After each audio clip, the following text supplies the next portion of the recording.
বাঁচাবে আর ঠেকাবে কে? ভাই আল্লাহ বলে না, কথায় আছে, রাখে হরি মারে কে, মারে হরি বাঁচায় কে? রাখে আল্লাহ মারে কে, মারে আল্লাহ বাঁচায় কে? ভাইরে আমি একদিন আনন্দবাজার পত্রিকা, উত্তরবঙ্গ পত্রিকা পড়তেছিলাম। পত্রিকায় দেখি একটা ডেলিভারি কেস, একটা মা প্রেগনেন্ট অবস্থায় তিনি উত্তরপ্রদেশ থেকে আসাম যাচ্ছিলেন। তার গর্ভপাত হয়ে ট্রেনের মধ্যে তিনি বাথরুমে গিয়েছেন। ওই মাটার যখন প্রসব বেদনা উঠেছে, মাটা গিয়েছিলেন বাথরুমে, আপনার ট্রেনের বাথরুমে। তো সেখানে বাচ্চাটা প্রসব হয়ে ট্রেনের চলন্ত ট্রেনের নিচে পড়ে যায় বাচ্চাটা।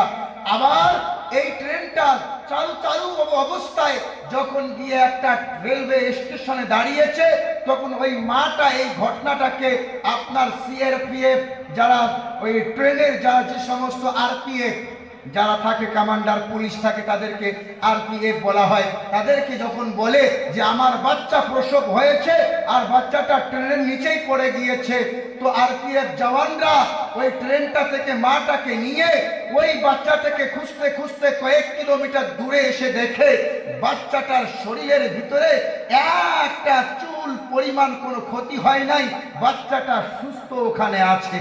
সুবহানাল্লাহ বলুন। তো আল্লাহ বলে, বান্দারে আমি যাকে মারি পৃথিবী মিলে তাকে কেউ বাঁচাতে পারবে না, আর আমি যাকে বাঁচাবো সারা পৃথিবী মিলে কেউ মারতে পারবে না।